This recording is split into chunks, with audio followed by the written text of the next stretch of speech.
2025ல மிதுனம் ராசிக்காரங்களுக்கு நெறைய கன்ஃப்யூஷன் இருந்துச்சு. நல்லா இருக்குமா? நல்லா இல்லையா? இந்த மாரி நெறைய குழப்பங்கள் இருந்துச்சு. 2026 அவங்களுக்கு எப்படி சார் இருக்கும்? 2025 மிதுன ராசிக்காரங்களுக்கு குழப்பத்திற்கான காரணம் என்னன்னா, ஜென்ம குரு.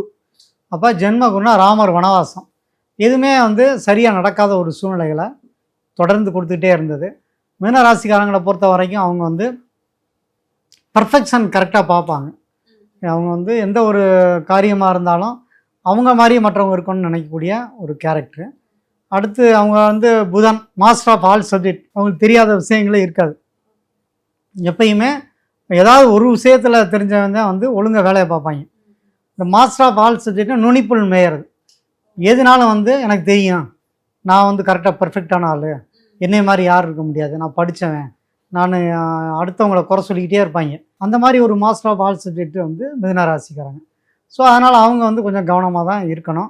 ஏன்னா இந்த 2026ல் மே மாதம் குரு பயிற்சி வரைக்குமே ஜென்ம குரு தான் நடக்குது.